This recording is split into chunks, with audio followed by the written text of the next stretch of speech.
Hola amigos de YouTube, sean bienvenidos a su canal Noticias de Hoy TV, siempre agradecidos por su preferencia y sus comentarios en nuestros videos. Bien, comencemos. Desde la Casa Blanca, el presidente Donald Trump anunció un acuerdo entre Serbia y Kosovo para normalizar sus relaciones económicas. En esta negociación, Estados Unidos actuó de mediador. Mientras tanto, Donald Trump negó la veracidad de una publicación de la revista The Atlantic en la que se afirma que el mandatario llamó perdedores y fracasados a los soldados caídos en la Primera Guerra Mundial. El hecho fue aprovechado por su rival en la carrera presidencial, Joe Biden. Por otro lado, la visita del viceprimer ministro ruso a la cabeza de la delegación consolida las relaciones bilaterales y el apoyo político-militar a la nación árabe. Los nuevos acuerdos se enfocan en la reconstrucción energética y la extracción de petróleo. Y por último, el expresidente Rafael Correa, junto a otros funcionarios, han sido sentenciados por un tribunal de la Corte Nacional de Justicia. Este hecho limita su inscripción como candidato a la vicepresidencia de Ecuador. A continuación, queridos suscriptores, un resumen sobre estos temas. Estoy feliz de anunciar un acuerdo histórico. Serbia y Kosovo se unieron de cara a normalizar sus relaciones económicas.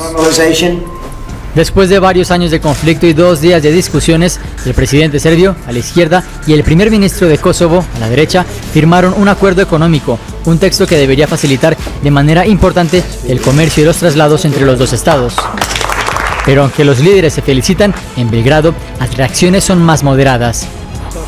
Intentan presentar este acuerdo como algo muy importante, pero de hecho no representa nada, porque en principio los problemas políticos no se han resuelto. De hecho, en el plano diplomático, las relaciones entre los dos territorios son mucho más tensas. Serbia se niega a reconocer la independencia de Kosovo, una independencia proclamada en 2008 después de un primer intento en 1990, una guerra que ha dejado más de 13.000 muertos seguida de una intervención militar de la OTAN. Se trata de un acuerdo verdaderamente pragmático sobre la economía. Pero el objetivo final es conseguir que los líderes políticos se tomen en serio la cuestión de la normalización de sus relaciones diplomáticas y del reconocimiento mutuo. Pero el camino para una solución política se muestra lejano. Para lograr Donald Trump esta nueva victoria política, el mandatario se habría comprometido a aumentar la inversión estadounidense en la región. Donald Trump salpicado por una nueva polémica. Según la revista The Atlantic, el presidente canceló su viaje al cementerio cerca de París en 2018, rehusándose a honrar las tumbas de los militares estadounidenses que murieron en la Primera Guerra Mundial, por considerarlos perdedores y fracasados. Según el artículo, Trump temía que la lluvia de aquel día dañara su peinado. El presidente lo niega. No, es una historia falsa, escrita por una revista que probablemente no va a durar mucho más, pero fue una historia totalmente falsa y eso fue confirmado por muchas personas que estaban allí. Es terrible que alguien pueda decir ese tipo de cosas, especialmente yo, porque he hecho más por los militares que nadie. Trump atacó a la revista a la que acusó de publicar para buscar relevancia. Este capítulo se convirtió en una contienda electoral. Para el candidato demócrata Joe Biden, la publicación demuestra que Trump no es apto para el cargo de presidente. Para él, se trata de un tema personal, pues su hijo fallecido sirvió en las Fuerzas Armadas. Déjenme ser claros, cuando mi hijo fue fiscal auxiliar y voluntario para ir a Kosovo en medio de la guerra como un civil, él no era un fracasado.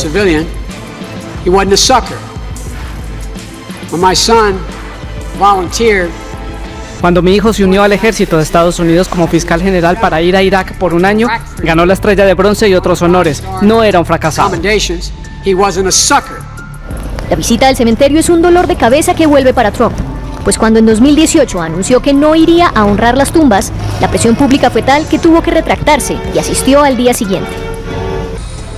Siria le agradece a Rusia su apoyo a nivel político, militar y económico para recuperar su estabilidad, preservar su soberanía, independencia e integridad territorial y superar las secuelas del terrorismo económico occidental. Así lo manifestó el presidente sirio Bashar al-Assad en su encuentro con la delegación rusa. Esta visita se produce en el marco natural de la cooperación bilateral entre ambos países, con el fin de coordinar las posturas y ratificar la posición rusa en apoyo a Siria, en contra de la hegemonía estadounidense y sus planes contra la región oriental de Siria y contra las sanciones estadounidenses, sobre todo la llamada Ley César. Esta no es la primera vez que Rusia manifiesta su respaldo a Siria a nivel político, económico y militar. Esta visita se produce para ratificar este apoyo, que agradecemos mucho, y para enviar un mensaje claro de la postura rusa de respaldo incondicional a todos sus aliados y amigos. Después de una serie de reuniones, ambas partes anunciaron en una rueda de prensa conjunta la firma del borrador de un nuevo acuerdo entre Rusia y Siria, que incluye más de 40 nuevos proyectos en el campo de la reconstrucción del sector energético, un número de centrales hidroeléctricas y la extracción del petróleo del mar. Asimismo, se ratificó el firme apoyo de Moscú a Damasco en su empeño político-militar para alcanzar una solución del conflicto propia de los sirios. El expresidente Rafael Correa Delgado y más de 21 señalados en el proceso denominado caso Sobornos, otros le llaman caso Bochornos, han sido sentenciados a 8 años de prisión por parte de un tribunal de la Corte Nacional de Justicia. Hay que informar a nuestra audiencia en América Latina que esa sentencia no tuvo el voto mayoritario ni unánime. Uno de los jueces salvó su voto, como se dice normalmente, y con eso, con 2 votos a favor y 1 en contra, evidentemente se ratifica la sentencia contra el expresidente de la República, Rafael Correa, también contra el ex vicepresidente Jorge Glass Espinel. Esto evidentemente tiene consecuencias. Por un lado, como estaba previsto, se consideraba que si Rafael Correa no era ratificada la sentencia, podía inscribirse como candidato a la vicepresidencia por el Movimiento Revolución Ciudadana en alianza con el Partido Centro Democrático.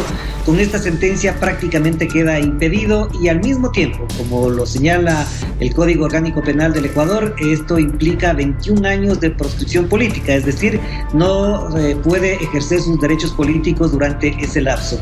El día de hoy, un caza MiG-31 ruso interceptó un avión de patrulla P-3C Orión de la Fuerza Aérea Noruega y un RC-135 de Estados Unidos sobre aguas neutrales en el mar de Barents, según ha informado el Ministerio de Defensa de Rusia. De acuerdo con los datos de las estaciones de radar rusas, las aeronaves tenían pensado dirigirse hacia la frontera de Rusia con motivos aún desconocidos. Como resultado de la maniobra del caza ruso, los aviones noruego y estadounidense cambiaron de rumbo en dirección opuesta. Por otro lado, el secretario de Estado de Estados Unidos, Mike Pompeo, afirmó este jueves que los recientes indultos concedidos por Nicolás Maduro Moros a un grupo de opositores detenidos son una farsa política y que la única solución a la crisis son las elecciones libres, justas y reales en Venezuela. Pompeo tildó de táctica la medida anunciada por Caracas el pasado lunes, que otorgó beneficios a 101 políticos de oposición en aras de promover la reconciliación nacional y la búsqueda de paz. Por su parte, Nicolás Maduro afirmó que había firmado los indultos para poder avanzar en el diálogo y en la creación de condiciones que permitan la más amplia participación electoral. A su vez, como era de esperarse, el canciller venezolano Jorge Arreaza calificó de descaro los señalamientos por parte de Mike Pompeo, rechazando a su vez en su cuenta de Twitter que Pompeo cuestionara la legitimidad de las elecciones en Venezuela. Pues bien, queridos suscriptores, a continuación presentaremos un pequeño resumen sobre estos temas.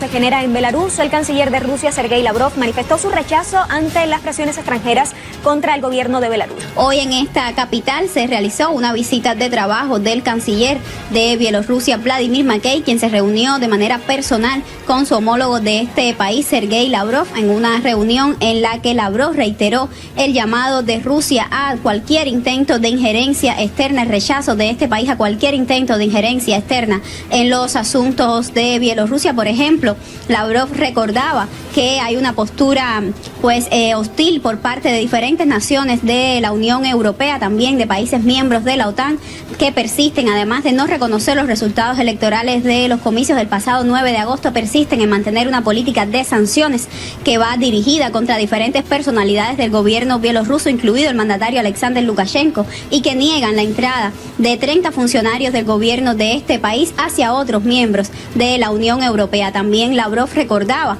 que desde Moscú todo el tiempo se reconoció la victoria electoral de Alexander Lukashenko en estos comicios y que Rusia continuará haciendo un llamado a que se resuelvan los problemas internos de Minsk mediante el diálogo entre el gobierno y la oposición. En este sentido, el gobierno de Lukashenko consideró Lavrov que está dando pasos acertados. Por ejemplo, ahora mismo trabaja en un proceso de referendo de la Constitución, que ha sido uno de los llamados, de los reclamos de los manifestantes opositores que se mantienen en las calles.